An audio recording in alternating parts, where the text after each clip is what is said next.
আজকে আমাদের আলোচনার বিষয় নেশা।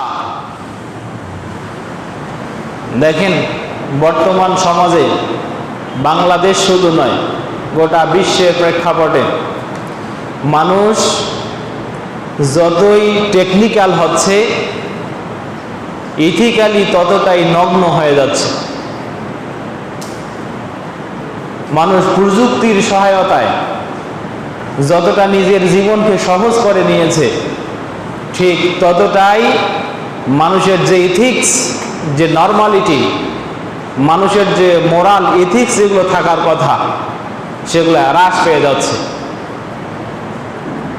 অপরভাবে আমরা বলতে পারি, মানুষের জীবন যতটা যান্ত্রিক, ততটাই মানুষ নিজের দায়িত্ব থেকে অবহেলিত। ঠিক সেই সুযোগটা সবচেয়ে বেশি কাজে লাগিয়েছে যুবকেরা, উঠতি বয়সের মানুষেরা, অথবা কর্মক্ষম মানুষ যারা শরীরে এখনো কোনো রোগ শোক তেমন নেই, পরিবারের ভার এখনো তেমন বহন করে না, এই যুবকেরা, এই মানুষেরা নেশার উন্মাদনায় জীবন একবারে খুইয়ে দিচ্ছে। দেখেন, পাপের একটা মজা আছে। আজকে মানুষ পাপ করে, পাপের আবার প্রতিযোগিতায় অবতীর্ণ হয়ে তারা পাপ করে। ছোট্ট বাচ্চাটা যেটা আজকে অন্যের বাড়ির শশা চুরি করছে, পরিবারের ভালো শাসন কিংবা ওয়াকিফাল না থাকার কারণে এই সন্তানটা পরবর্তীতে মানুষের ধান চুরি করবে।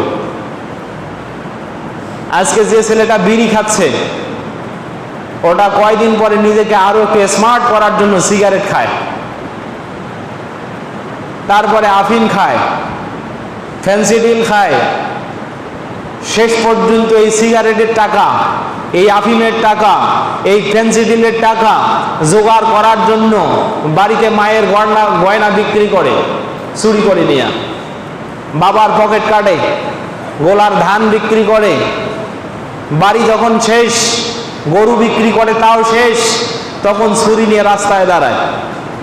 আছে না? যুব সমাজ এভাবে নষ্ট। আজকাল যে ছোট্ট ছেলেটাকে আমরা তামাশা করে হয়তো বলতে পারি, তুমি একটা টান দিয়ে দেখো, ওই ছেলেটা আজকে যে তার সাথে তামাশা করছে, কয়েকদিন পরে তার গলাতেই ছুরি লাগাবে। তার কারণ আজকের এই একটা টান পরবর্তীতে তার জীবনের বিনাশী নেশায় পরিণত হয়ে গেছে। সম্মানিত উপস্থিতি, নেশা অত্যন্ত ভয়ঙ্কর একটি বদ অভ্যাস। শুধু বদ অভ্যাসই না, ইসলামে এই নেশাকে কঠোরভাবে নিষিদ্ধ করা আছে। আমি আপনাদের কাছে কোরআন এবং হাদিস থেকে কয়েকটি আয়াত এবং হাদিস শুধু অনুবাদ করে শোনাবো। সিদ্ধান্ত আপনার, আপনি এটা ধরে থাকবেন নাকি ছেড়ে দেবেন, সেই সিদ্ধান্ত নিয়েই বাড়িতে যাবেন ইনশাআল্লাহ, আমি এটাই আশা করি। দেখেন, আল্লাহ রাব্বুল আলামিন আল কোরআনের 2 নম্বর সূরা, সূরা বাকারা 195 নম্বর আয়াতে বলছেন, ইয়াসআলুনাকা আনিল খামরি ওয়াল মাইসির কুল ফীহিমা ইসমুন ওয়া মানাফিউ লিন-নাস। আল্লাহ বলছেন, হে নবী, মক্কার মানুষেরা আপনাকে এসে প্রশ্ন করবে আনিল খামর, মদ সম্পর্কে, ওয়াল মাইসির, আর জুয়া সম্পর্কে। মদ এবং জুয়া সম্পর্কে মানুষ আপনাকে প্রশ্ন করবে, আপনি তখন বলে দেন যে ফীহিমা ইসমুন, এটা দুটাই হলো পাপ, ওয়া মানাফিউ লিন-নাস, কিন্তু এটার মধ্যে মানুষের কিছু উপকারিতাও আছে। এটা হলো ইসলামের একেবারে প্রাথমিক যুগের উপকারিতা। কি আছে? এই যে মাইসির যে কথাটা কোরআনে আসছে, মাইসির শব্দের অর্থ হচ্ছে বন্টনকৃত, মাইসারা, যা বন্টন হয়ে গেছে। এইটার পরবর্তী পরিভাষা হলো জুয়া। তার মক্কার মানুষের একটা জুয়া খেলতো। সেই জুয়াটা ছিল এরকম, একটা উট জবাই করা হতো, আর কয়েকজন জুয়ায় বসে যেত। যে জুয়াতে হেরে যাইতো ওই জবাই করা উটটা বা ওই উৎসর্গ করা উটটার টাকা সে দিত। যারা জিতে যেত তারা আবার ওই উটের টাকা পাওয়ার পরে, এখন তো উট তাদের, জবাই করা উট এখন গোস্ত তাদের, এই টাকা পাওয়ার পরে তারা নিজেকে দানবীর প্রমাণ করার জন্য ওই জুয়ার উট মানুষের মাঝে মানুষের মাঝে বিলিয়ে দিত। এটা হলো উপকারিতা। কিন্তু একটা মানুষ সর্বশান্ত হয়ে গেল, হয়তো তারও ইচ্ছা ছিল না যে আমি একটা উট দান করব, কিন্তু জুয়ায় বসে বাধ্য হয়ে যখন হেরে গেল তখন সে টাকা দিতে বাধ্য। এই সামান্য একটা উপকারিতা ছিল যে সাধারণ মানুষ উটের গোস্ত খাইতে পারত। কিন্তু মদে কোনো উপকারিতা নাই, বরং এই আয়াত যেই মুহূর্তে নাজিল হচ্ছে, হযরত ওমর রাদিয়াল্লাহু, আম্মার ইবনে ইয়াসার, আবু বকর, এই কয়েকজন সাহাবীর নাম এসেছে তাফসিরে কুরতুবির ভিতরে। তেনারা এসে আল্লাহর নবীকে বলছেন, ইয়া রাসূলুল্লাহ, ওই যে মানুষ মদ খায়, মদ খাওয়ার পরে নিজের হুঁশ থাকে না, মুখ দিয়ে ওয়াজাজিত কথাবার্তা বলে, আল্লাহর নবী এই মদ সম্পর্কে আল্লাহ কি কোনো ওহী পাঠান না? তখন আল্লাহ এই আয়াতটা পাঠিয়ে দিলেন, হে নবী আপনি বলেন, কুল ফীহিমা ইসমুন, এই দুটার ভিতরে পাপ আছে, মদ খাওয়া পাপের কাজ, সাধারণভাবে নিষেধ করে দিলেন। তবুও সাহাবীরা এই কথা নেটে গেলে আবার মানুষ তোলপাড় করবে, সাহাবীরা আবার মদ খাইছে নাকি? তাফসিরে তো ওরকমই আসছে, তবে কোন কোন তাফসিরে হালকাভাবে উপস্থাপন করা আছে যে সাহাবীরা নাবিস খাইতেন। নাবিস মানে হলো এই খেজুর আর আঙ্গুর পানির সাথে মিশিয়ে কয়েকদিন রাখতো একটা বিশেষ পাত্রে, রাখার ফলে খেজুর এবং এই আঙ্গুরের রস বের হয়ে পানিটা লাল হয়ে যাইত। এটাতে এক ধরনের উন্মাদনা সৃষ্টি হইত। মক্কা মদিনার চিরাচরিত নিয়ম অনুযায়ী বিশেষ খাওয়া দাওয়ার পরে সাহাবীরা এই নাবিস খাইতেন।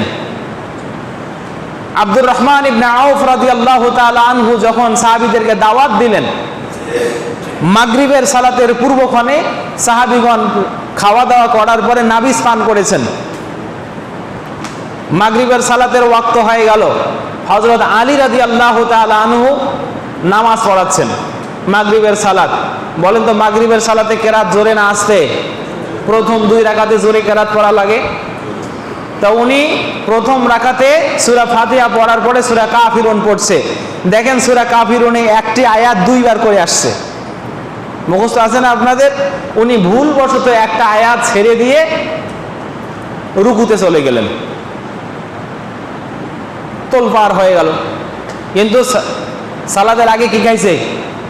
মদ বলেন আর নাবিজ বলেন, আল্লাহ তাআলা সবগুলোকে হারাম করেছেন। আমি কিছুক্ষণ পরে দলিল দিচ্ছি।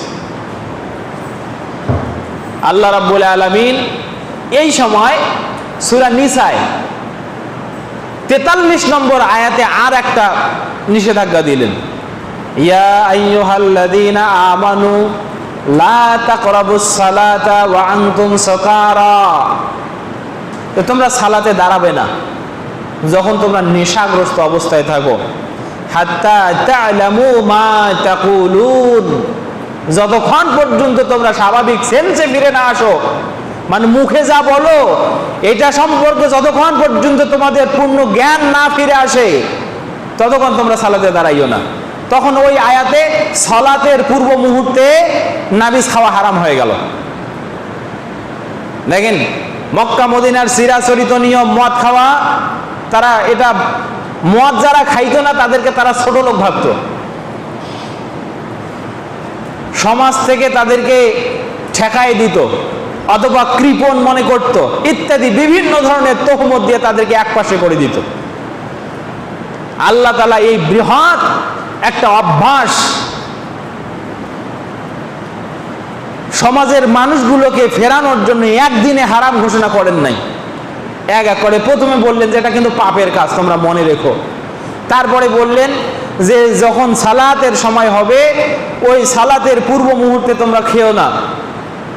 তারপরে চূড়ান্তভাবে আল্লাহ রাব্বুল আলামিন আল কোরআনের 5 নম্বর সূরা, সূরা মায়েদা 90 এবং 91 নম্বর আয়াতে, মূলত 90 নম্বর আয়াতে স্পষ্ট ঘোষণা দিলেন মদ আর খাওয়া যাবে না, হারাম। মদ খাওয়া হারাম। কিভাবে আল্লাহ বললেন? রাব্বুল আলামিন বলছেন, ইয়া আইয়ুহাল্লাযীনা আমানু, হে ঈমানদারেরা জেনে রাখো, ইন্নামাল খামরু ওয়াল মাইসিরু ওয়াল আনসাবু ওয়াল আজলাম রিজসুন মিন আমালিশ শাইতানি ফাজতানিবুহু লাআল্লাকুম তুফলিহুন। জেনে রাখো নিশ্চয় মদ, খামর মদ, ওয়াল মাইসির জুয়া, আনসাব প্রতিমা পূজা, ওয়াল আজলাম ভাগ্য নির্ধারক তীর বা লটারি, এগুলো রিজসুন পাপের কাজ। ফাজতানিবুহু, তোমরা এগুলো থেকে দূরে থাকো, আর কাছে যেও না। ফাওয়াজিবুন আলাইকুম আন তাতরুকুহুন্না, তোমাদের উচিত, তোমাদের উপর ওয়াজিব হলো এগুলাকে ঘৃণা ভরে দূরে ফেলে দেওয়া, সরিয়ে দেওয়া, এগুলার কাছে না যাওয়া। লাআল্লাকুম তুফলিহুন, যদি তোমরা সফল কাম হইতে চাও। তো সফল কাম যদি হইতে চাও এগুলো ছেড়ে দাও। মানুষ বলবে যে শুধু কি এগুলার মধ্যেই সফলতা, আমি অন্য কাজ করেও সফল হব, এগুলাও চালিয়ে যাব। আমার ভাইরা, কোরআনে কারিমে আল্লাহ যখন কোনো সম্ভাবনার কথা বলেন তখন ওইটা সম্ভাবনা থাকে না, বরং নিশ্চিত হয়ে গেছে এরকম অর্থ দেয়। তুমি এগুলো ছেড়ে দাও, জীবনে সফল হয়ে যাবে। এটাই হলো আল্লাহর ভাষা। বলেন কয়টা জিনিস ছাড়তে হবে? মদ, জুয়া, প্রতিমা পূজা মানে শিরক, আর লটারি, ভাগ্য নির্ধারক তীর, আজলাম। মক্কার মানুষেরা বাড়ি থেকে বের হলেই ওই উদ্দেশ্যকে সামনে রেখে একটা তীর নিক্ষেপ করত। তীর যদি নির্দিষ্ট জায়গায় গিয়ে ভেদ করত তাহলে মনে করতো আজকের যাত্রা শুভ, আর যদি ওই জায়গায় গিয়ে তীর না লাগতো তাহলে মনে করতো যাত্রা অশুভ, বাড়ি থেকে বের হওয়া যাবে না। তার মানে নিজের ভাগ্য নিজে এসে গণনা করেই বের হইল। অথচ তিয়ারাত, শুভ অশুভ সবটাই আল্লাহ কর্তৃক নির্ধারিত। পৃথিবীর কেউ নিজের ভাগ্য জানে না। তা আল্লাহ বললেন এই ভাগ্য নির্ধারক তীর, এটার আধুনিক ব্যাখ্যা হলো লটারি। এই যে ঈদের পরে হই হই রই রই চলিতেছে, 10 টাকায় লাল গরু, টিভি, ফ্রিজ, স্মার্ট, এলইডি, কত কিছু অফার দেয় না? আপনারা একটা কাটলে সম্ভাবনা কম, তাই 1000 টাকা দিয়ে অন্তত 100টা টিকিট কেটে রাখেন, যে দেখি 1000 টাকার টিকিট কাটছি, একটা তো আটবে। যদি 3000 টাকার একটা মোবাইলও ওঠে তাও তো 2000 লাভ। সম্মানিত ভাইরা, এগুলা সম্পূর্ণরূপে হারাম কাজ। আমি এতগুলাতে যাব না, আমি ক্রমান্বয়ে আলাদা দিন এই কথাগুলো বলবো ইনশাআল্লাহ। আজকে এতক্ষণ পর্যন্ত যে 3টে আয়াত আপনাকে পড়ে শোনালাম, দেখেন প্রতিটা আয়াতেই আল্লাহ তাআলা প্রথম যে ভয়ঙ্কর পাপটির কথা এনেছেন সেটার নাম হলো মদ। সেটার নাম কি? মদ। মদ, খামর, এটার বাংলা সহজ অর্থ হচ্ছে মদ। আর যদি আপনি মদ বোঝেন তাহলে এটাও বুঝবেন যে মদ হলো নেশাদার দ্রব্য। মদ কি? নেশাদার দ্রব্য। কোনো পাগলকেও যদি জিজ্ঞেস করা যায় যে বলে তো মদ খাইলে কেমন লাগে, ও বলবে মাথা ঠিক থাকে না। কি ঠিক থাকে না? মাথা ঠিক থাকে না। মদ খাইলে মাথা ঠিক থাকে না। আল্লাহর নবী মুহাম্মদ সাল্লাল্লাহু আলাইহি ওয়াসাল্লাম ওই কথাটাই বলছেন। দেখেন আল্লাহর নবী কি বলছেন। হাদিসখানা আপনারা পাবেন ইবনে মাজাহ এর 3390 নম্বরে, আহমদের 4730 নম্বরে রাসূল সাল্লাল্লাহু আলাইহি ওয়াসাল্লাম বলছেন, কুল্লু মুসকিরিন খামরুন ওয়া কুল্লু খামরিন হারামুন। প্রতিটা নেশা উদ্রেককারী দ্রব্য হচ্ছে মদ। ভালো করে মনে রাখবেন, যে দ্রব্য খাইলেই নেশা হয়, স্মৃতি নষ্ট হয়, নিজেকে অগোছালো লাগে, কি বলি ঠিক নাই, কি করবে খুঁজে পায় না, কার সাথে সম্পর্ক কি সেটা মনে থাকে না, এইরকম প্রতিটা বস্তুই হলো মদ। আর যেহেতু এই বস্তুটা মানুষের মাথার স্বাভাবিক সেন্স বিকৃত করে, তাই আল্লাহ নবী বলছেন ওয়া কুল্লু খামরিন হারামুন, প্রতিটা মদই হলো হারাম। প্রতিটা মদ কি? হারাম। ভালো করে শুনবেন, 1 নম্বর হাদিস। 2 নম্বরে আল্লাহ রাসূল সাল্লাল্লাহু আলাইহি ওয়াসাল্লাম পরে আরেকটা হাদিসে বলছেন, এই হাদিসখানা সহিহ মুসলিমের 2003, আবু দাউদের 3679, 79 আল্লাহ রাসূল সাল্লাল্লাহু আলাইহি ওয়াসাল্লাম বলছেন কুল্লু খামরিন হারামুন ওয়া মান শারিবাল খামরা ফিদ দুনিয়া ফামাতা ওয়া হুয়া ইউদমিনুহা লাম ইয়াতুব ওয়া লাম ইয়াশরাবহা ফিল আখিরাহ। কোন ব্যক্তি যদি হারাম মদ খেয়ে তওবা না করে মারা যায়, আল্লাহ তাকে জান্নাতে দেবেন না। সম্মানিত উপস্থিতি, এবার আসেন, আপনি যদি বলেন যে মদ আমি হুজুর এই এতটুকু খাই, আমি অনেকগুলো খাই না। হযরত জাবের রাদিয়াল্লাহু আরেকটা হাদিস আপনাকে শোনাই। আল্লাহ রাসূল সাল্লাল্লাহু আলাইহি ওয়াসাল্লাম বলছেন ইয়াশরিবুনা নাসুন মিন উম্মতি, এটা আবু মালিক আশআরী রাদিয়াল্লাহু তাআলা আনহুর হাদিস। হাদিসখানা ইবনে হিব্বানের ভিতরে আসছে 6758 নম্বরে। আল্লাহ রাসূল সাল্লাল্লাহু আলাইহি ওয়াসাল্লাম বলছেন ইয়াশরাবুনা নাসুম মিন উম্মাতিল খামরা, আমার উম্মতের ভিতরে মানুষেরা মদ খাবে। ওয়া ইউসাম্মুনাহা বিগাইরি ইসমিহা, এই মদ খাবে, ডিরেক্ট মদ লেখা থাকবে এটা করে তারা খাবে না, বরং এটার নাম পরিবর্তন করে খাবে। আচ্ছা, যাদের এই হালকা পাতলা অভ্যাস আছে তারা বাজারে গিয়ে হয়তো এটা দেখবে যে কোনো নেশাদার দ্রব্যের গায়ে হয়তো বা স্পষ্ট করে মদ এই কথাটি লেখা নাই, ও লিখে আছে এটা আফিম, এটা হলো গাঞ্জা, এটা ফেন্সিডিল, এটা মারজুয়ানা, তারপরে আরো ইনজেক্টেবল কিছু আছে। আমি এরকম 15 থেকে 20টা নাম পেয়েছি নেটে ঘেটে ঘেটে, অনেকগুলো সার্চ করে আমি দেখেছি কোনটার ক্ষতিকর দিক কেমন। আমি কিছুক্ষণ পরে আপনাদেরকে এগুলো শোনাবো ইনশাআল্লাহ সময় থাকলে। তো এই যে একটা নাম দেওয়া হলো আফিম, ডাইল, ফেন্সিডিল, গাঞ্জা, আরো যে কি কি নাম, এগুলোর মূলে হলো মদ, এগুলোর মূলে মদ। কিন্তু কোম্পানিরা বড় চালাক, ওরা ডিরেক্ট মদ লিখে দেয় নাই, ওরা বিভিন্ন নাম দিয়ে চালাচ্ছে, এটা খাও। আব্দুর রাজ্জাক বিন ইউসুফ হাফিজাহুল্লাহ, আল্লাহ তার কথাগুলোকে জাতির জন্য কবুল করুন, বলেন আমিন।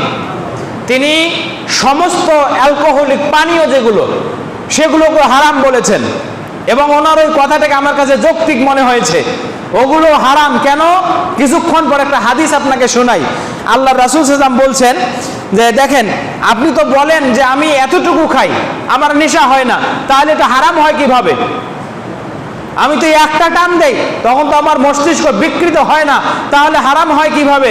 আমি তো মাত্র এক চুমুক খাই, তখন তো আমার পেট নষ্ট হয় না, তখন তো আমার কলিজা নষ্ট হয় না, তাহলে হারাম হয় কিভাবে?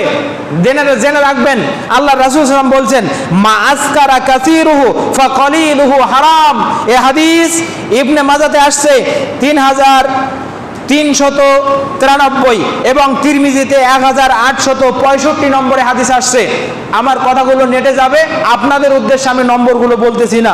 অনেক মুফতি আছে ইনিয়ে বিনিয়ে ফতোয়া দিবে জর্দা খাওয়া হারাম নয়, ওই মুফতিটির জন্য কথা, হাদিস নম্বর দেখিয়ে দিচ্ছি। সম্মানিত ভাইরা, তো যারা প্রশ্ন করে এতটুকু খাইলে হারাম হয় না, আমার মস্তিষ্ক বিকৃত হয় না, আল্লাহর নবীর ফতোয়া কিয়ামত পর্যন্ত ইবনে হিব্বানে আছে, তিরমিজিতে আছে, সহিহ মুসলিমের ভিতরে হাদিস আছে, দেখেন আর নম্বর বলেছি। রাসূল বলেন মাসকারা কাসীরুহু ফাকালিলুহু হারাম। এমন কোন বস্তু আছে যার এতগুলো খাইলে তোমার নেশা হয়, তার এতটুকু খাওয়াও হারাম।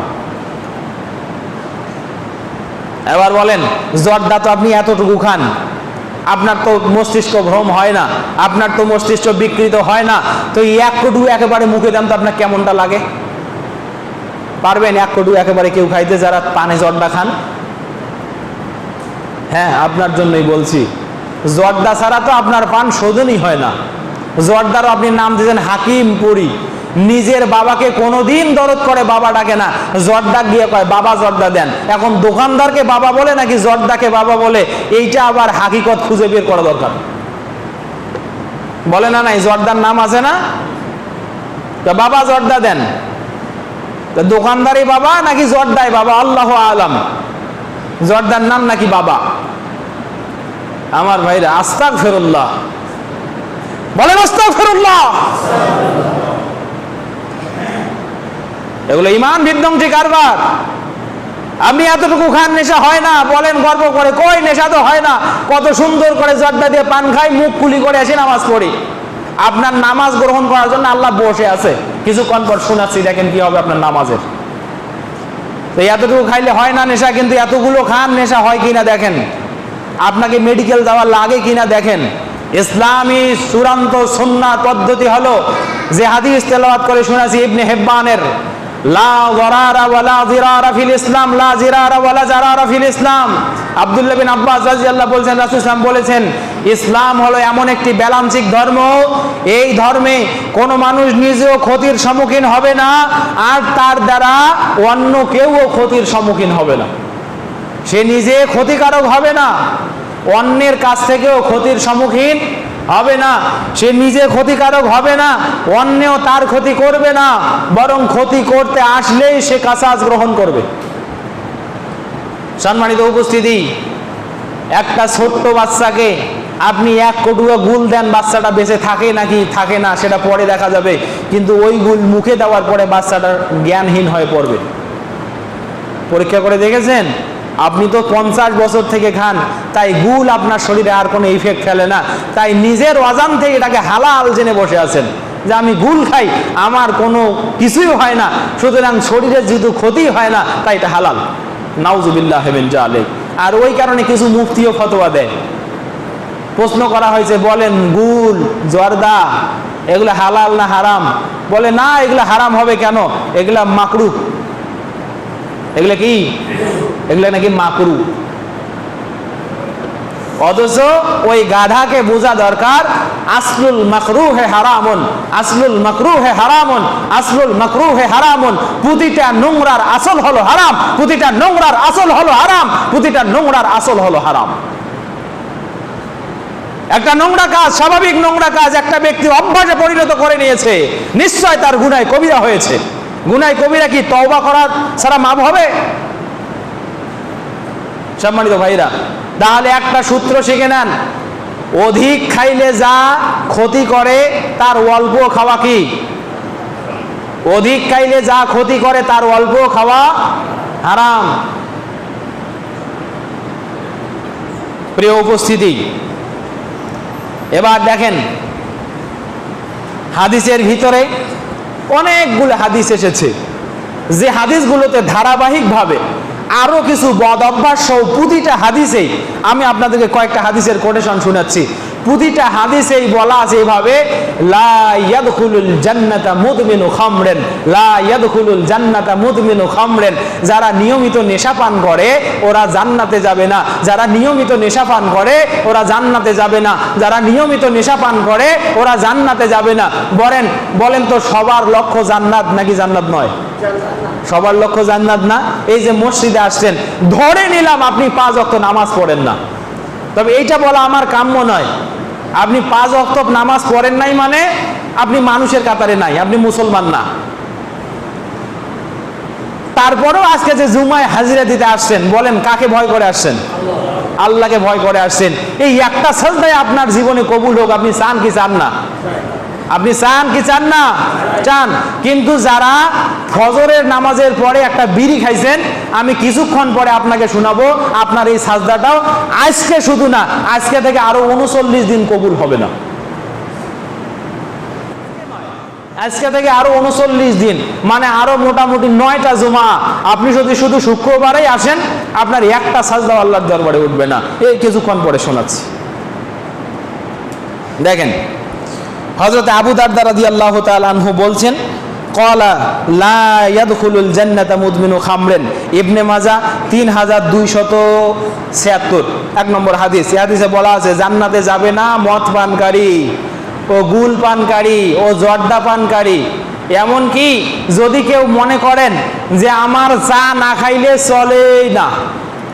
এবার আসেন আমি আপনাকে নেশাটা একটু বুঝাই, নেশাটা কি জিনিস। দেখেন কিছু মানুষ আছে যে ওর কোনো একটা কাজের প্রতি এমন অভ্যাস যে ওইটা না করলে পরে আনচান আনচান লাগে, ঠিক থাকতে পারে না, বাড়িতে থাকতে পারে না, গাড়িতে থাকতে পারে না, টাড়িতে থাকতে পারে না, বাই হোক আর বাই কুক তাকে ওই কাজ করতেই হবে। এটা একটা নেশা। এটা কি? এটা নেশা। তবে হ্যাঁ, আরেকটি মানদণ্ড আছে, অবশ্যই সেটা পাপের কাজ হতে, কিসের কাজ হতে হবে? পাপের কাজ হতে হবে। এখন যদি আপনি আমার এই ফটো এখানে খাটান, হুজুর আমি তো সালাত আদায় করি, তা আমার ফজরের নামাজে না গেলে কেমন কেমন লাগে, জোহরে না গেলে কেমন কেমন লাগে, আমি থাকতে পারি না, আমি ঘুমাইতে পারি না, আমি বসতে পারি না, আমাকে কেমন কেমন লাগে হুজুর, এটাও কি নেশা? আমি বলবো না, এটা নেশা নয়, বরং এটা আল্লাহর পক্ষ থেকে আপনার প্রতি রহমত। এটা আল্লাহর পক্ষ থেকে কি আপনার উপরে রহমত। কিন্তু যদি এমন হয় বিড়ি একটা খেয়েছি, 3 দিন পর যদি আরেকটা না খাই তাহলে চতুর্থ দিনে পাগল পাগল লাগে, পান খেয়েছি যদি জর্দা না খাই পাগল পাগল লাগে, মুখটা কেমন কেমন লাগে, মনে হয় কিছু খাইলাম কি খাইলাম না, যদি এটা না করি পেট ফুলে যায়, যদি ওটা না করি লেট্রিন ভালো হয় না, বুঝতে হবে এটা আপনার নেশা। বুঝতে হবে কি এটা আপনার নেশা। আবার অনেক যুবকের অভ্যাস আছে, প্রতিদিন মোবাইলে একটা বেগানা নারীর সাথে সেটিং না করলে নাকি তার দিনটা ভালো যায় না। এটা আর এক নেশা, এটা তোমার জীবন নষ্টকারী নেশা। সম্মানিত উপস্থিতি, আপনাকে কি দিয়ে বুঝাবো? আপনি যে অবৈধ কাজটি ছাড়া চলতে পারছেন না, যেটা না করলে আপনার মস্তিষ্কে একটা বাধার সৃষ্টি হচ্ছে, বুঝতে হবে সেটাই আপনার কি নেশা। এই নেশাকে আপনার ছেড়ে দিতেই হবে। এরকম হাদিসগুলো, যে হাদিসগুলোর ভিতরে আসছে যে নেশা করলেই আপনি জাহান্নামে যাবেন, আপনার জন্য জান্নাত হারাম, সেই হাদিসগুলোর নম্বরগুলো আমি বলছি। এই নম্বরগুলো আছে আপনি সহিহ তারগিবের 6363, এছাড়াও মুসনাদে আহমদের 6792, মুসনাদে আহমদের আরও আছে 5272, মুসনাদে আহমদের আরও আছে 19587, এছাড়াও সহিহুল জামেউল আহাদিসের 11653-54 এই নম্বরগুলো। এছাড়াও আরো অনেকগুলো হাদিস আছে যে হাদিসগুলোতে স্পষ্ট বলা আছে মুদমিন ও খামর যিনি ও জান্নাতে যাবে না, পিতামাতার অবাধ্য জান্নাতে যাবে না, দায়ুস জান্নাতে যাবে না, সম্পর্ক ছেদকারী জান্নাতে যাবে না। পিতামাতার অবাধ্য জান্নাতে যাবে না, দায়ুস জান্নাতে যাবে না, সম্পর্ক ছেদকারী জান্নাতে যাবে না, উপকার করে খোটা দানকারী জান্নাতে যাবে না, বখিল জান্নাতে যাবে না। প্রতিটা হাদিসেই একটি কথা অ্যাড করে দেওয়া আছে, মদ পানকারী তাদের সাথে জান্নাতে যাবে না। তাহলে বলেন, একই হাদিসে একটা কথা আগে আসছে, তারপরে অন্য আরেকটি কথা আসছে, উলট পালট হয়ে। আমি যেহেতু এই অধ্যায়ে হাদিসগুলো কোট করছি, আপনি জেনে রাখেন যে নম্বর কটা বলছি সব কটা হাদিসে স্পষ্টভাবে বলে দেওয়া আছে নেশা পানকারী জান্নাতে যাবে। বলেন, তাহলে পিতামাতার সাথে সম্পর্ক ছেদ করার চেয়েও বড় পাপ নেশা কি বলেন তো? এটা আপনার ব্যক্তিগত পাপ। পিতামাতার সাথে সম্পর্ক ছেদ করা আলাদা পাপ, ওটাও বড় পাপ। আবার সমাজে নোংরামি ছড়িয়ে দেওয়ার চেয়েও বড় পাপ নেশা। একটি হাদিস আপনি শুনে থাকবেন, একজন বেশ্যা মহিলা একটা যুবককে ডাকছে যে তুমি আসো। যাওয়ার পরে 3টে অপশন দিছে যে হয় তুমি আমার সাথে জেনা করবে, না হয় ওই যে ছোট বাচ্চাটা আমার পড়ে সেটাকে হত্যা করবে, না হলে 1 বোতল মদ আছে সেটা খাবে। 3টার যে কোনো একটা করলে তুমি এখান থেকে সালামতে যাইতে পারবে, আর যদি কিছুই না করতে চাও আমি কিন্তু চিল্লাবো, মানুষ ডাকবো, তোমার নাক কাটা যাবে। কথা বুঝতে পেরেছেন? এখন যুবকটা চিন্তা করতেছে, হায় রে কেমন কথা হলো, জেনা, ওরে বাপ এ তো মহা বড় পাপ, জেনা এ তো মহা বড় পাপ, এটা করা যাবে না। সন্তান হত্যা, তাও তো মহা বড় পাপ। আল্লাহ যে বলছেন ওয়ালা তাকতুলুন নাফসাল্লাতী হারামাল্লাহু ইল্লা বিল হক, কোন হক বৈধ প্রাপ্যতা ছাড়া কোনো মানুষকে তুমি হত্যা করতে পারবে না। না, এই দুটাই কোনোটাই করা যাবে না। জেনা ওয়ালা ইয়াজনুন, আর তারা জেনা করবে না। এই জেনাও পাপ, হত্যা করাও পাপ। তো মদ খাইলে হয়তো আমার স্মৃতি খারাপ হবে, আমি হয়তো হত্যা করব না, আমি হয়তো জেনা করব না, আমি পরে আল্লাহর কাছে এই যেহেতু বাধ্য হয়ে গেলাম তাই মাপ চেয়ে নেব।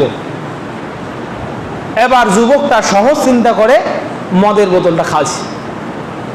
খাওয়ার পরে সামনে তরবারি হাতে নিছে, তাই কি বললি তুই মানুষ ডাকবি, দাঁড়া।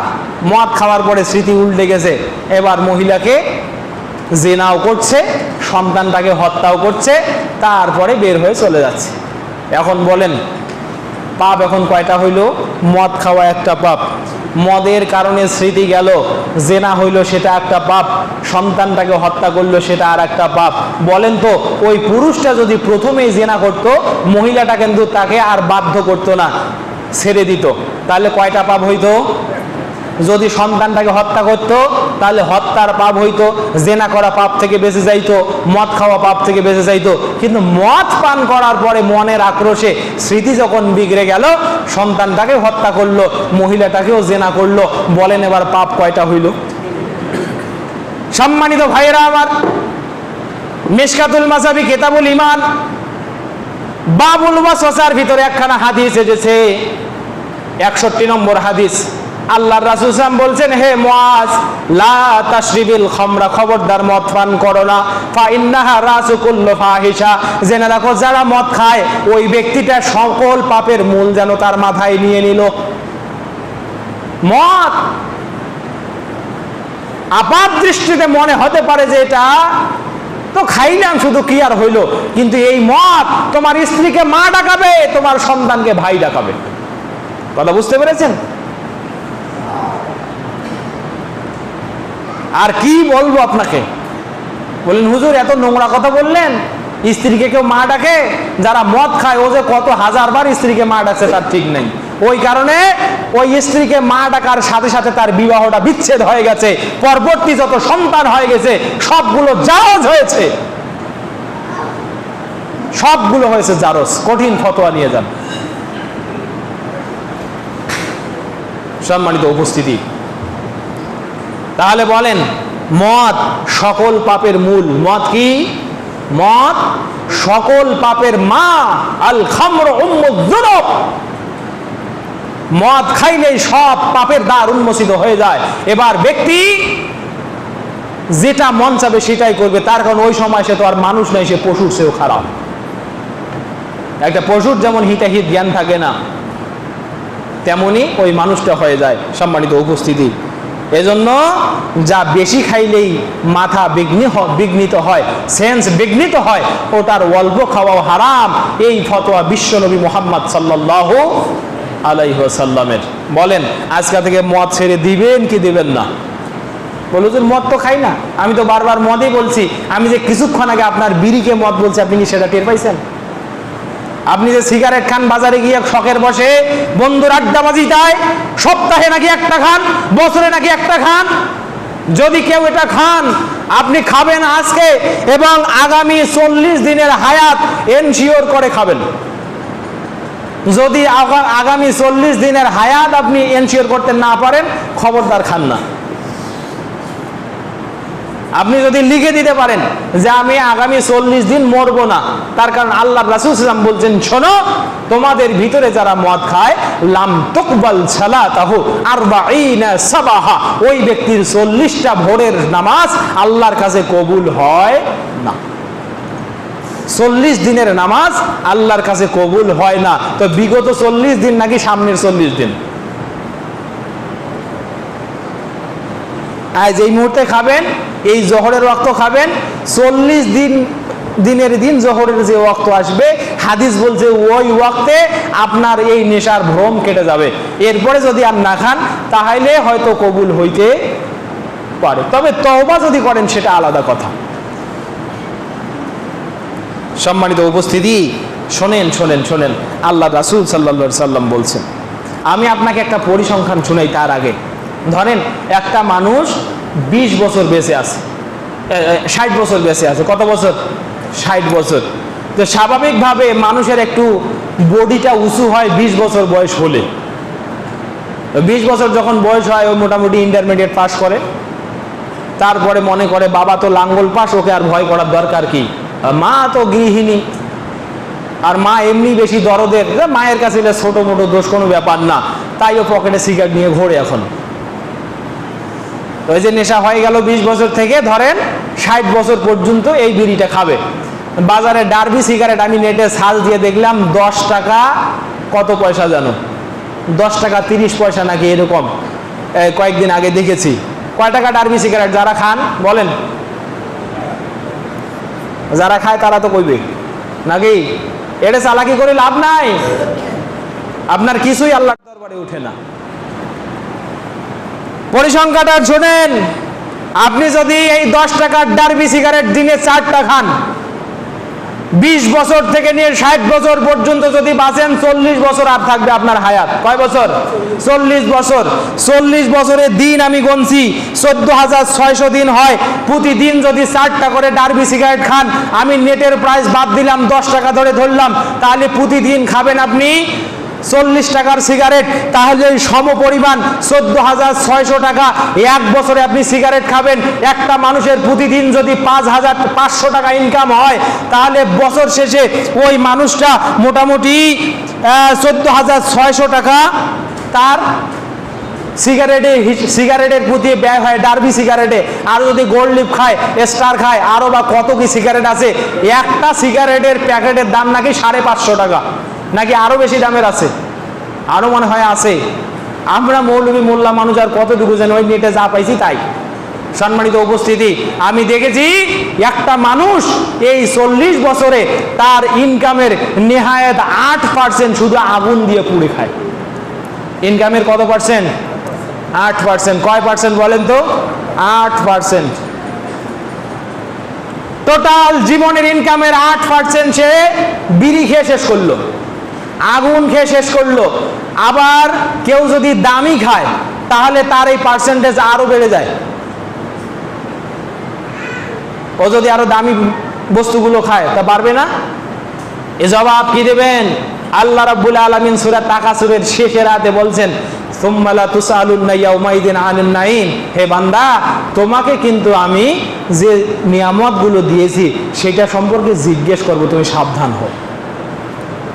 ওই যে একটা হাদিস শুনেই নেই, তিরমিজির সহিহ হাদিস, হযরত আব্দুল্লাহ বিন মাসউদ রাদিয়াল্লাহু বলছেন, লা তাজুলু কদামা ইবনে আদম হাত্তা ইউসালা আন খামসিন। তুমি 5টা প্রশ্নের উত্তর না দেওয়া পর্যন্ত 1 ইঞ্চি সামনে যাইতে পারবে না। তার মধ্যে তৃতীয় এবং চতুর্থ নম্বর প্রশ্ন শোনেন, ওয়ান মালিহি ফিমা আফনাহু ওয়া মিন আইনা ইকতাসাবা। কোন জায়গা থেকে ইনকাম করছো আর কোথায় ব্যয় করছো? 2টা প্রশ্ন এই জায়গায়। তোমার সম্পদ সম্পর্কে 2টা প্রশ্ন করা হবে। ইনকামটা কোথা থেকে করছো, ওটা হালাল নাকি হারাম? আর ব্যয় কোথায় করছো, হালালে ব্যয় করছো নাকি হারামে ব্যয় করছো? এইটা জবাব দাও। আচ্ছা বলেন, 5টা প্রশ্নের এই 2টা প্রশ্ন যদি উত্তর দিতে না পারেন, বাকি 3টা ঠিকঠাক দিছেন, তা আল্লাহর রাসূল বলছেন 5টা প্রশ্নের পরিপূর্ণ উত্তর দিবা, তারপরে আল্লাহ তাআলা তোমাকে যাওয়ার অনুমতি দেবে। আমাদের বাজারে এক ব্যবসায়ী আছে, আমাদের এলাকার বাজারের কথা বলছি। এক ব্যবসায়ী আছে, টিভি চালায়া দোকান করে। একটা সময়ে একেবারে মমতাজের হাইটা যায় ফাইটা যায় গানের খুব ছয়লাভ হয়েছিল। মমতাজের এই গান টিভিতে চালায়, মানুষকে চাটা খায়, বেশি বিক্রি হয়। আর লিখে দিছি, 1 রিল দেখবেন 10 টাকা খাইতে হবে। ওই রিল শেষ হবে, পরে যদি আবার থাকেন আরো 10 টাকা খাওয়া লাগবে। বেচারার ইনকামও বেশি। আমি দরদের সাথে বললাম, চাচা ওটা যে পাপ আপনি জানেন না, জাহান্নামে তো যাওয়া লাগবে। কয় বেটা পেট চলে না, তাও যদি আল্লাহ ধরে তো ওই জাহান্নামে আল্লাহকে ধাক্কায় দিয়ে আমি জান্নাতে যাব। বলেন নাউজুবিল্লাহ, নাউজুবিল্লাহ বলেন। এটা অহংকারী কথাবার্তা না? দেখলাম চাচার 40 বছর নাই হইতে দাঁত কোনা সব উগুড়ি পড়ছে। 40 বছর বয়সের আগে যে কয়টা 32টা দাঁত, একটাও মুখে নাই। আমি কই আল্লাহ, শাস্তি মনে হয় প্রথম দাঁত দিয়েই শুরু হয়েছে। সম্মানিত উপস্থিতি, যে কথা বলছিলাম, এমন হঠকারী মানুষ পৃথিবীর জমিনে আছে। আপনিও মনে হয় এরকম ফন্দি ফিকির করতে থাকবেন যে আল্লাহর কাছে 3টা প্রশ্নের উত্তর ঠিকঠাক দেব, বাকি 2টার জন্য যদিও আল্লাহ ধরে তা কোনোভাবে একটা দৌড় দেব। আল্লাহর কাছ থেকে দৌড় দেওয়া অত সহজ, পরিপূর্ণ উত্তর দিতে হবে। সম্মানিত ভাইয়েরা, আপনি যেটা খাচ্ছেন দেখেন আপনি কিভাবে নিজেকে ধ্বংসের দিকে ফেলছেন। আমি যতটুকু দেখেছি, মানুষ যে নেশার জগতে বহুল প্রচলিত যে সিগারেট, এটা যে পান করে, এটাতে নিকোটিন নামক একটা বিষ আছে, নিউরোটক্সিন জাতীয় বিষ। এটা বিষ, সত্যি এটা বিষ। এটা যখন মানুষ খায়, প্রতিটি সিগারেটে আমি যতটুকু দেখলাম 8 থেকে 20 মাইক্রোগ্রাম 8 মাইক্রোগ্রাম থেকে 20 মাইক্রোগ্রাম পর্যন্ত নিকোটিন একটা সিগারেটের মধ্যে থাকে। এটার ফলে কি হয়? মানুষের শরীরে হার্ট অ্যাটাকের প্রবণতা বাড়ে, স্ট্রোক বাড়ে। এছাড়াও দেখবেন যখনই আপনি বক্ষব্যাধির ডাক্তারের কাছে যাবেন, উনি প্রথম প্রেসক্রিপশনের উপরে আপনার যে অবজারভেশন ওনার আপনার লাংস সম্পর্কে, এটা দেখেই শুরুতে লিখে দেখবে সিওপিডি। দেখেন বক্ষব্যাধির ডাক্তাররা সব সময় অধিকাংশ রোগীর ক্ষেত্রে এটা লিখে রাখে সিওপিডি মানে। এটা সার্চ দিছি নেটে, কি এটার নাম হলো chronic obstructive pulmonary disease, COPD. এটা কাদের হয় জানেন? যারা ধূমপান করে তাদের হয়। কোনোভাবে ফুসফুস ধোঁয়ার দ্বারা আক্রান্ত হয়েছে, যারা এই কঠিন বড় বড় ধোঁয়ার কারখানায় কাজ করে তাদের হয়, যারা ধুলো বালি ইটের কারখানা ভাটা এগুলোতে কাজ করে তাদের এটা হয়, ধূমপায়ীদের সবচেয়ে বেশি হয় এটা হয়। এটা হলে আপনার লাংসটা সংকুচিত হয়, বসে যায়, এই নিউরোটক্সিন বিষ সেখানে বসে যায়, হার্টটা খিঁচতে থাকে, শেষ পর্যন্ত আর বাঁচে না। এই যে লাংস ক্যান্সার। এছাড়াও দেখলাম যারা ধূমপান করে, ডাক্তারদের পরিসংখ্যান হলো এই ধূমপায়ীদের মধ্যে 95% ধূমপায়ী ক্যান্সারের আশঙ্কায় থাকে। কিসের আশঙ্কায় থাকে? 95%। মানে এই এলাকার সার্চ দিয়ে যদি 100 লোক পাওয়া যায়, আপনি ধরে রাখেন মরণের আগে, এটা অবজারভেশন হোক অথবা না হোক, 95টা মানুষ ক্যান্সারেই মারা গেছে। কথা বুঝতে পেরেছেন? বলেন এটা কি শুধু পাপের কাজ নাকি নিজের জন্য ক্ষতির? এটা নিজের জন্য ক্ষতির নয়। আবার ইনজেক্টেবল যেগুলো আছে, যেগুলো মানুষ ইনজেকশনের মাধ্যমে নেয়, বহুল প্রচলিত যে ইয়াবা ট্যাবলেট যুবকেরা খায়, যুবতীরা খায়, কলেজ ইউনিভার্সিটির উঠতি বয়সের ছেলেমেয়েরা এটাতে খুব বেশি আসক্ত। ওরা আবার এজেন্টদারিও করে। এই কিছুদিন আগে এগুলো ধরাও পড়ছে। তো এইটার কারণে এখন দেখবেন ফার্টিলিটির ডাক্তারদের কাছে নব দম্পতিদের বাচ্চার হাহাকার পড়ে গেছে। যে ডাক্তারেরা ফার্টিলিটি নিয়ে কাজ করে, এই যে গর্ভের উর্বরতা নিয়ে কাজ করে, ওদের কাছে এরা যাচ্ছে, দেখা যায় অধিকাংশ আছে ইয়াবাখোর। কি খোর? ইয়াবাখোর। আর ইয়াবার প্রথম ধাক্কাই হলো আপনার ফার্টিলিটি কমিয়ে দেবে, যুবকদের স্পামের যে ক্ষমতা সেটা কমিয়ে দেবে, যুবতীদের গর্ভাশয়ে অযাচিত সিস্ট তৈরি করে এই ইয়াবা। যার কারণে এখন যত ঔষধ খায় শেষ পর্যন্ত আল্লাহকে গালি দেয় যে আল্লাহ শুধু আমাকেই দেখে না, আর ওর কুড়ে ঘরে বাচ্চা হয়া কুল পায় না। কথা বুঝতে পারেননি? অনেককেই সাজেশন দিয়েছি সম্মানিত উপস্থিতি যে এগুলো ছেড়ে দেন। আমাদের কাছে কিছু কিছু মানুষ আবার বাধ্য হয়ে দোয়া নেওয়ার জন্য আসে যে ভাই কিংবা হুজুর আমরা তো এই পাপগুলো করে ফেলছি। আমার ভাইরা, তাহলে এগুলো যেমন, তাছাড়া এই ধোঁয়া ছাড়ার মাধ্যমে বায়ু দূষিত হয়, এলাকা দূষিত হয়। আপনি বাড়িতে খাচ্ছেন একা, আপনার সদ্য ভূমিষ্ঠ সন্তানটা পরোক্ষ এই যে ধূমপানে আসক্ত, ধূমপানের ধোঁয়ার পরোক্ষ ক্ষতিতে সে প্রভাবিত হয়ে গেছে, তারও দেখা যায় ফুসফুসে সমস্যা হচ্ছে, ওর নিউমোনিয়া হচ্ছে। কেন জানেন? হয় আপনার ধোঁয়ায়, না হয় যে বাড়ির পাশে আর একটা খায় গাধা বসে আছে, ওই গাধার বিরুদ্ধে ধোঁয়ায়। এই শব্দ যে বাচ্চাটা নিষ্পাপ হয়ে পৃথিবীতে আসছে, আপনি তার ক্ষতি করছেন, পৃথিবীটাকে আপনি উষ্ণ করে ফেলছেন। ধোঁয়া যত ছাড়ছেন, কার্বন ডাই অক্সাইড অ্যাটমসফিয়ারে তত বেড়ে যাচ্ছে, যার কারণে আবহাওয়া উষ্ণ হয়ে যাচ্ছে। এখন বলছেন হুজুর আজ থেকে 10 বছর আগে তো এত গরম অনুভব করি নাই। কেন করেন নাই? আপনার কলকারখানা বেড়ে গেল। কলকারখানা তো কারখানা, ওটা একটা প্রোডাক্টিভ লেভেল। আপনি নিজেও একটা কারখানা হয়ে বসে আছেন, প্রতিদিন কারখানার ডাস্টবিনের মতো আপনি ধোঁয়া উৎপন্ন করছেন। আমার ভাইরা, নিজেও ক্ষতির সম্মুখীন হলেন, অর্থনৈতিক ক্ষতির সম্মুখীন হলেন, পরিবারকে ক্ষতিতে ফেললেন, গোটা দেশকে আপনি ক্ষতিতে ফেললেন। তার মানে আপনি প্রকৃত মানুষ নন, বরং পৃথিবীর জন্য আপনি নিজেই একটা বিষাক্ত কীট। আচ্ছা, এত ক্ষতি করার পরেও যদি আপনি নিজেকে মানুষ ভাবেন, তা আপনার চেয়ে বড় অমানুষ পৃথিবীর জমিনে আর কেউ আছে? বলেন। মনে করেন না হুজুর অপমান করতেছেন, আপনার এলাকায় তো বিড়ির কারখানা ঘরে ঘরে। আমার ভাই অনুরোধ করছি, শোনেন, আল্লাহর রাসূল সাল্লাল্লাহু আলাইহি ওয়াসাল্লাম এই খমরের সাথে সম্পৃক্ত 6 ধরনের মানুষের উপরে লানত করেছেন। কয় ধরনের মানুষ? 6 ধরনের। ইবনে হিব্বানের সহিহ হাদিস, আল্লাহ রাসূল সাল্লাল্লাহু আলাইহি ওয়াসাল্লাম বলছেন যে মদ খাওয়ায়, যে প্রস্তুত করে, যে এটা উৎপাদন করে, যার ঘরে তৈরি হয়, যে বহন করে, যে স্টক করে, আর দেশ হইল যারা বিদেশ থেকে আনে, যার জন্য আনে। বললাম তো 6 ধরনের, এখন হয়েছে 8 ধরনের। মানে আমার কথায় 8 হইল, রাসূলের হাদিসে এই 6টা কথার ভিতরে এই 8 শ্রেণীকে পাওয়া যায়।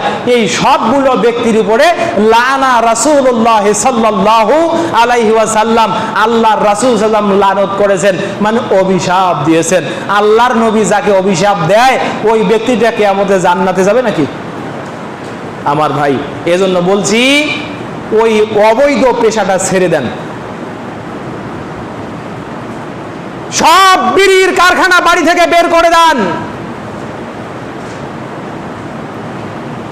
বলেন হুজুর শেষ পর্যন্ত রিজিকে আঘাত করলেন, আপনার জন্য গোটা পৃথিবীও প্রশস্ত আছে। আপনি বাড়ির যে একটা গরু আছে, লাল গরু, ওইটা বিক্রি করে একটা অটো রিক্সা কেনেন, বিড়ি বানায়া খাইতে হবে না। দেখেন দেখেন, বাংলাদেশের একজন উপদেষ্টা আছে হামিদা বেগম, উনি বলছে যে বাংলাদেশের মানুষ যতটা বোকা, পশুগুলো তার চেয়েও চালাক। মানে কথাটা উনি এভাবে ঘুরিয়ে বলছেন যে বাংলাদেশের পশুগুলো বিড়িখোর মানুষদের চেয়েও চালাক। তার কারণ পশুগুলো ভুল করে ওগুলো খায় না, আর মানুষ ওটা লিখে দেওয়া আছে ধূমপানে স্বাস্থ্যের ক্ষতি হয়, জেনেও খায়। বুঝতে পেরেছেন? ওটা কুকুরও খায় না, বরং কুকুর এক পাতুলিটার উপরে প্রস্রাব করে। সম্মানিত ভাইরা, আমি আর কটু কথা বলতে চাই না। আমি আমার খুতবা আরো অসংখ্য হাদিস এসেছে। আল্লাহ হলেন রহমান, আর আপনি নিজেই কিনা নিজেকে ধ্বংস করে দিচ্ছেন। আসুন মদের ভয়াবহতা থেকে আমরা বেঁচে থাকি।